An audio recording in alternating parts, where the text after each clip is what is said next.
எப்பா டே இப்போ இருக்க பசங்களுக்கு பயன்றது இருக்காது இதில் எந்த ஃபிஃப்டின் பேட்டிங் பவுலிங் எல்லாத்தையும் பிச்சு பெடல் எடுத்துக்கிட்டு இருக்கான். அடுத்த வர எல்லா யங்ஸ்டரும் சூப்பராக ஆடிட்டு இருக்கானுங்க. எப்பா இப்படியே போயிட்டு இருந்தால் இந்தியா டீம் வேற லெவலில் இருக்கும். ஃபஸ்ட்டு டாஸ் செய்ச்சு நம்ம டெல்லி பவுலிங் சூஸ் பண்ண கேகேஆர் பேட்ஸ்மேன் ஒருத்தொருத்தனை 20 ரன் அடிக்கணும்னு நினச்சிட்டு வந்தாங்க போல். 20 ரன்னுக்கு மேலே எல்லாம் அடித்து சர மாதிரி அடிச்சு 200 ரன்னுக்கு மேலே அடிச்சு தேத்திட்டு வந்தாங்க. அதுவும் இந்த சுனில் நாராயண் பேட்டிங் பவுலிங் சூப்பராக பிச்சு எடுத்துட்டாம்பா. எப்பா வேறு லெவல் அந்த மேட்ச்.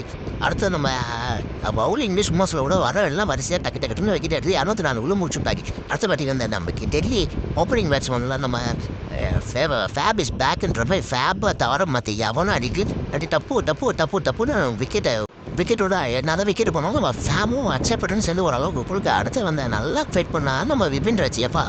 ஜப்பா இந்த பையனுக்கு பயம் மேலப்பா அந்த அளவுக்கு ஆடுறான் சாமி. ஆனால் பாவம் ஜெயிக்க முடியல. சப்ஸ்கிரைப் பண்ணாமல் பார்க்குறீங்க செங்கட்ட மேலே சப்ஸ்கிரைப் பண்ணிவிடாயப்பா.